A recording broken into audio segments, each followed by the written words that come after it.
오늘 나눌 성경 본문은 누가복음 7장 18절부터 35절입니다. 다 같이 찾고 같이 합독하시겠습니다.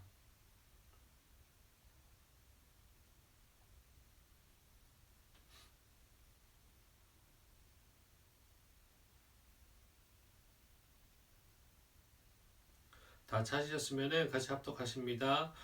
요한의 제자들이 이 모든 일을 그에게 알리니 요한이 그 제자 중 둘을 불러 주께 보내어 이르되 오실 그이가 당신이오니까 우리가 다른 일을 기다리오리까 하라 하매 그들이 예수께 여쭈어 이르되 세례 요한이 우리를 보내어 당신께 여쭈어 보라고 하기를 오실 그이가 당신이오니까 우리가 다른 일을 기다리오니까 하더이다 하니 마침 그때 예수께서 질병과 고통과 및 앞귀 들린 자를 많이 고치시며 또 많은 맹인을 보게 하신지라. 예수께서 대답하여 이르시되 너희가 가서 보고 들은 것을 요한에게 알리되 맹인이 보며 못 걷는 사람이 걸으며 나병 환자가 깨끗함을 받으며 귀먹은 사람이 들으며 죽은 자가 살아나며 가난한 자에게 복음이 전파된다 하라. 누구든지 나로 말미암아 실족하지 아니하는 자는 복이 있도다 하시니라. 요한이 보낸 자가 떠난 후에 예수께서 무리에게 요한에 대하여 말씀하시되 너희가 무엇을 보려고 광야에 나갔더냐 바람에 흔들리는 갈대냐 그러면 너희가 무엇을 보려고 나갔더냐 부드러운 옷 입은 사람이냐 보라 화려한 옷을 입은 사치하게 지내는 자는 왕궁에 있느니라. 그러면 너희가 무엇을 보려고 나갔더냐 선지자냐 옳다 내가 너에게 이르노니 선지자보다도 훌륭한 자니라. 기록된 바 내가 내 사자를 내 눈앞에 보내노니 그가 내 앞길에 내 길을 준비하리라 한 것이 이 사람에 대한 말씀이라. 내가 너희에게 말하노니 여자가 낳은 자 중에 요한보다 큰 자가 없도다. 그러나 하나님의 나라에서는 극히 작은 자라도 그보다 크니라 하시니 모든 백성과 세리들은 이미 요한의 세례를 받은지라. 이 말씀을 듣고 하나님을 의롭다 하되 바리새인과 율법 교사들은 그의 세례를 받지 아니하므로 그들 자신을 위한 하나님의 뜻을 저버리니라. 또 이르시되 이 세대의 사람을 무엇으로 비유할까 무엇과 같은가 비유하건대 아이들이 장터에 앉아 서로 불러 이르되 우리가 너희를 향하여 피리를 불어도 너희가 춤추지 않고 우리가 곡하여도 너희가 울지 아니하였다 함과 같도다. 세례 요한이 와서 떡도 먹지 아니하며 포도주도 마시지 아니하며 너희 말이 귀신이 들렸다 하더니 인자가 와서 먹고 마시매 너희 말이 보라 먹기를 탐하고 포도주를 즐기는 사람이요 세리와 죄인의 친구로다 하니 지혜는 자기의 모든 자녀로 인하여 옳다함을 얻느니라. 아멘. 오늘은 우리 신분에 맞는 복음의 옷을 입읍시다 라는 제목으로 하나님 말씀 나누겠습니다. 우리 신분에 맞는 복음의 옷을 입읍시다. 먼저 본문을 좀 살펴보겠습니다. 본문이 굉장히 길어서요. 본문은 나인성 과부의 아들의 소생 사건을 보도하고 있는 7장 11절부터 17절에 이어서 세례 요한의 질문과 예수님의 답변 그리고 세례 요한의 삶과 사역에 대한 예수님의 평가를 기록하고 있습니다.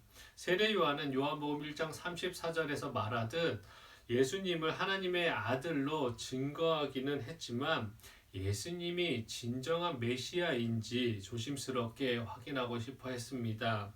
그 이유는 세례 요한이 전한 복음은 종말론적 심판, 즉 메시아가 오시면 이 세상을 심판하실 것이고 이스라엘을 이방의 압제에서 해방시킬 것이며 다윗 시대의 영광을 회복시켜 주실 것이라는 내용의 복음이었기 때문입니다. 그래서 예수님이 진정 메시아인지 여부를 자신의 제자들을 보내 예수님께 간접적으로 질문한 것입니다. 이에 예수님께서는 직접적인 대답은 피하시고 이사야 11장 2절에서 말하듯 메시아가 왔을 때 이 땅에서 메시아가 일으키는 표적을 말씀하시면서 그것이 지금 자신에 의해서 행해지고 있음을 세례 요한에게 전하라고 말씀하심으로써 당신의 메시아 되심을 말씀하시고 계셨습니다. 그것을 알게 하셨습니다. 그런 상황에서 예수께서는 세례 요한에 대해서 말씀하시길 구약의 가장 큰 위대한 선지자이고 또 여자가 낳은 자 중 가장 큰 자라고 말씀하셨으며 메시아의 길을 예비한 위대한 선지자라고 말씀하셨습니다. 그러면서 또 한편으로는 28절에 보면 하나님의 나라에는 극히 작은 자라도 세례 요한보다 크다라고 말씀을 첨가하셨습니다. 이것은 예수께서 당신이 세례 요한의 사역이나 업적을 과소평가하시면서 하신 말씀은 결코 아닙니다.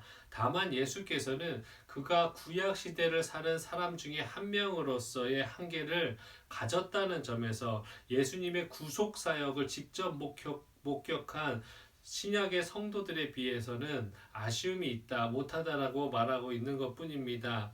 따라서 예수님의 이 말씀은 구속의 은혜를 체험하고 하나님의 계시를 깨달은 신앙 성도에게 주어진 은혜가 얼마나 값진 축복 영적임을 잘 드러내 준다고 하겠습니다. 계속해서 본문은 예수님의 복음을 거부하고 완악하고 무관심한 유대인들을 향한 주님의 책망을 기록하고 있습니다. 이들은 세례 요한이 회개의 세례를 베풀며 하나님의 공의의 심판을 외치면서 경건하고 금욕적인 생활을 하는 것을 가리켜서 그를 귀신 들린 자라고 비난하였고, 이와 반대로 천국 복음과 소망을 전하시면서 사람들과 자유로이 교제하시며 나아가는 예수님을 향해서는 먹고 마시는 것을 탐하는 자여 죄인의 친구라고 정죄하였습니다. 실로 영적인 교만과 형식적 율법주의에 빠져 자신들의 구매에 맞지 않는 것은 받아들이지 않고 복음의 진리마저도 외면하고 거부하는 그들의 죄악된 행동은 어리석기 짝이 없었습니다. 마지막으로 예수님께서는 비록 복음의 진리가 그런 대적하는 자들에 의해서 거부되고 배척된다 할지라도 진리를 쫓는 하나님의 자녀들로 인해서 그 복음은 전해질 것이고 옳다고 판명될 것이라고 말씀하셨습니다. 그러므로 그 말씀을 믿는 그 복음을 붙들고 있는 우리는 복음으로 인해서 고난을 당한다 할지라도 복음의 빛은 언제나 한없는 능력으로 꺼지려고 해도 끄려고 해도 탄압이 있다고 해도 전파될 것이며 그 빛은 발할 것이라는 사실을 깨닫고 그 복음에서 위로와 소망을 가지고 확신 있게 전해야 될 것입니다. 오늘은 특별히 본문 중에 한 구절만 구체적으로 좀 살펴보겠습니다. 25절 우리 한 목소리로 같이 한번 읽어보겠습니다. 그러면 너희가 무엇을 보려고 나갔더냐? 부드러운 옷 입은 사람이냐? 보라, 화려한 옷을 입고 사치 있게 지내는 자는 왕궁에 있느니라. 25절은 세례 요한의 삶의 방식을 무리들에게 연상시키고 있습니다. 세례 요한은 결코 부드러운 옷이나 화려한 옷을 입고 살았던 사람이 아닙니다. 그는 광야에서 몰려드는 군중을 향해서 누가복음 3장 11절에 옷 두 벌 있는 자는 그 한 벌을 나눠주라고 촉구할 정도의 메시지를 항상 했던 사람입니다. 요한은 자기의 설교처럼 화려함과 사치와는 거리가 멀었던 사람입니다. 사람들에게 지금까지 걸어온 삶의 방식을 전환하도록 요청한 자답게 그는 세상의 안락함과 사치를 모두 부인했습니다. 마태복음에서 이러한 요한의 삶을 이렇게 요약하고 있습니다. 마태복음 3장 4절에 요한은 약대 털옷을 입고 허리에 가죽띠를 띠고 음식은 메뚜기와 석청이더라. 현재를 살아가는 우리도 우리에게 넉넉한 것이 있다면 어떤 것도 나눠주고 이 요한처럼 불교에서 말하는 흔히 무소유를 강조하고 무소유로 살라고 우리 그리스도인들에게 말하는 것은 아닙니다. 여기서 말하는 중요한 맥락은 분명 이웃의 어려움도 돌보라는 요한의 메시지도 분명히 있지만 가장 중요한 것은 요한은 복음을 전하는 데 있어서 거추장스럽고 불편한 옷들은 다 벗어버리고 복음에 필요한 것만을 가지려고 취했다라는 것을 말하고 있는 것입니다. 세상의 어떤 것도 하나님 복음을 전하는 데 있어서 중요한 것은 없다라는 것을 강조하고 있는 것입니다. 그리고 성경 말씀대로 사는 것, 행함의 중요함을 강조하고 있는 것입니다. 복음을 전하는 자로서 전한 복음을 가르침대로 살라고 또한 제일 강조하고 있는 부분입니다. 이렇게 자기가 말한 것을 지키는 것은, 자기가 한 말에 부합된 삶을 산다는 것은 더욱 쉽지가 않습니다. 그러나 세례 요한은 자기가 한 말에 걸맞는 삶을 살았습니다. 우리도 이러한 세례 요한이 그랬듯이 하나님의 말씀을 세상에 전하며 살아야 되는 사명을 가진 자들입니다. 이러한 사명을 효과적으로 감당하려면 우리부터 그 말씀에 걸맞는 삶을 살아야 합니다. 자기 십자가를 지고 예수님을 쫓아야 하는 것입니다. 그래야 복음 듣는 자들이 복음대로 사는, 우리가 전하는 메시지에 수긍하며 인정하게 되는 것입니다.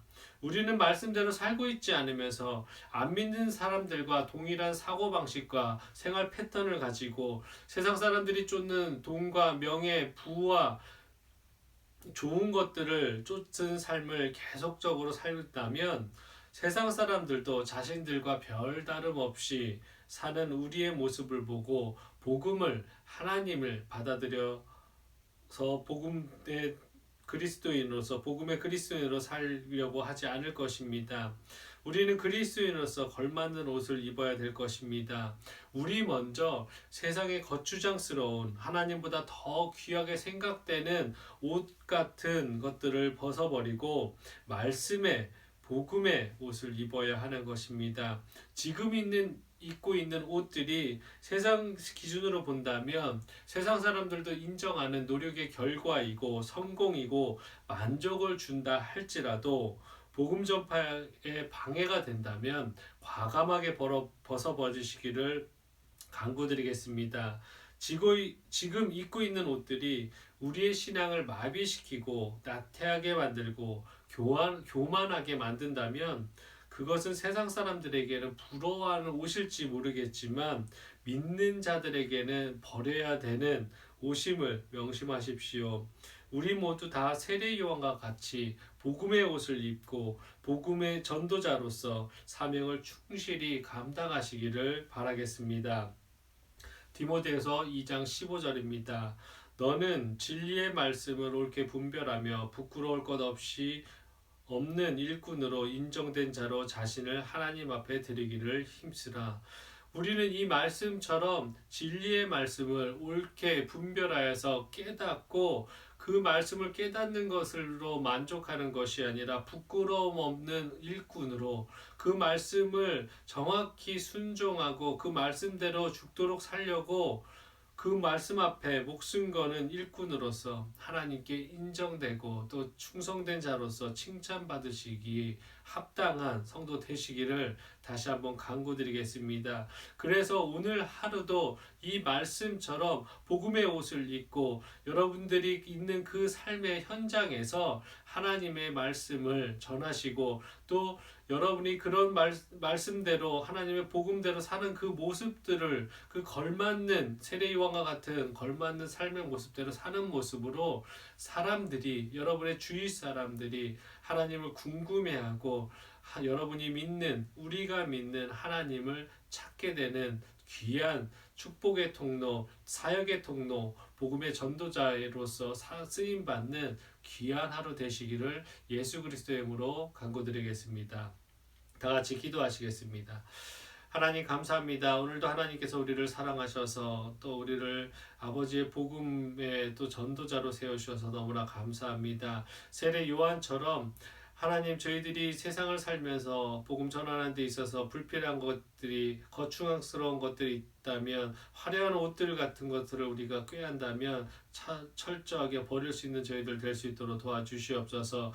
그리고 하나님께서 주신 그런 축복들, 하나님 멋있는 옷들, 화려한 것들이 하나님 앞에 그것을 사용하여서 또한 하나님의 복음을 전하는데 지혜롭게 쓰는 자들 될 수 있도록 하나님께서 주어진 것에 감사하며 나가는 저희들 될 수 있도록 도와주시옵소서. 그래서 세례 요한이 광야에서 소리치던 것처럼 하나님을 복음을 소리치는 자들 될 수 있도록 도와주시고 하나님 그 삶 가운데서도 하나님의 향기가 오늘도 흘러나갈 수 있는 귀한 하루 될 수 있도록 우리를 인도하여 주시옵소서. 감사합니다. 예수님의 이름으로 기도드립니다. 아멘. 하늘에 계신 우리 아버지여, 이름이 거룩히 여김을 받으시오며 나라가 임하시오며 뜻이 하늘에서 이루어진 것 같이 땅에서도 이루어지이다. 오늘 우리에게 일용할 양식을 주시옵고 우리가 우리에게 죄 지은 자를 사하여 준 것 같이 우리 죄를 사하여 주시옵고 우리를 시험에 들게 하지 마시옵고 다만 악에서 구하시옵소서. 나라와 권세와 영광이 아버지께 영원히 있사옵나이다. 아멘. 오늘 이 시간 통성으로 합심해서 같이 기도하는 시간 갖겠습니다. 첫 번째로 나라와 민족을 위해서 기도해 주십시오. 이 나라가 정치적으로 또 경제적으로 코로나로 인해서 많은 사람들이 고통 가운데 또 근심 가운데 어려움 가운데 처해 있습니다. 그 자들이 하나님을 더 바라볼 수 있게 하시고 또 신앙인이라면 이 시간을 통해서 이 괴롭고 절망 같은 시간 속에서 그 각자의 신앙을 점검하며 또 다시금 하나님 앞에 나와서 무릎 꿇을 수 있도록 기도해 주시고 또 하나님 안 믿는 자들이 있다면 이 기회를 통해서 정말로 이 모든 세상의 어떤 것도 치유하시고 보살피시고 또 평안을 주시는 하나님을 만날 수 있도록 우리가 그런 통로 될 수 있도록 기도해 주셨으면 좋겠습니다. 그리고 선교사님들을 위해서 기도해 주십시오. 항상 최일선에서 우리가 이렇게 단잠을 자고 따뜻한 곳에서 자고 있을 때 불편한 곳에서 어쩌면 거주하지 못할 정도로 취약한 그 환경 속에서도 하나님 복음 들고 그 성경책 들고 나가서 하는 그 일선에서 복음을 위해서 싸우고 계실 그 선교사님들을 위해서 기도해 주셨으면 좋겠습니다. 또 우리 말씀 중심 교회와 목회자들과 또 리더들을 위해서 기도해 주시고 또 성도님들 각자 생각나시는 분들을 위해서 기도해 주셨으면 좋겠습니다. 그리고 이 시간에 또 개인 기도 제목 가지고 이 예배 참석하신 모든 분들 그 삶에서 목표와 또 하나님 앞에서 내려놓고 간구하는 그 모든 것들을 또 이 시간에 또 하나님 앞에서 내려놓으시고 기도하는 시간 갖겠습니다. 다 같이 기도하는 시간 갖겠습니다. 다 같이 기도하시겠습니다. 하나님 감사합니다. 오늘도 하나님께서 우리를 사랑하여 주셔서 하나님 이 자리에 불러주심을 너무나 감사합니다. 항상 하나님 앞에서 우리가 하나님 아버지 겸손할 수 있도록 도와주시옵소서. 하나님 앞에서 오늘 하루를 살아가는 데 있어서 말씀대로 사는 저희들 될 수 있도록 도와주시옵소서. 하나님 세례 요한처럼 하나님 말씀을 하나님 아버지 이 세상에 하나님 아버지 외치는 자 되게 해주시고 주님이 오시는 그날까지 한 명이라도 더 복음 전할 수 있는 저희들 되게 하여 주시옵소서. 그러기 위해선 세례 요한과 같이 본인이 말했던 것을 지켜야 되며 또 이 세상에서 하나님 복음 전하는 데 있어서 불필요한 것이 있다면 그런 거추장스러운 옷들이 있다면 다 훌훌 털어버릴 수 있는 저희들에게 담대함과 결단할 수 있는 마음도 허락하여 주시옵소서. 그래서 세례 요한같이 여자가 낳은 자 중에서 가장 큰 자라고 말씀하신 것처럼 또 내기를 예비한 귀한 선지자라고 말씀하신 것처럼 우리 또한 하나님 오시는 길을 또 하나님께서 오셔서 보시기에 기쁨 드릴 수 있는 하나님 아버지 전도자의 삶을 살 수 있는 저희들 되게 하여 주시옵소서. 그러기 위해서는 하나님의 위로가 더욱더 필요합니다. 그러기 위해서 세상 사람 바라보지 않고 세상 기준 따라가지 않으려면 더 하나님 말씀을 분별하여서 옳게 깨달아야 함을 다시 한번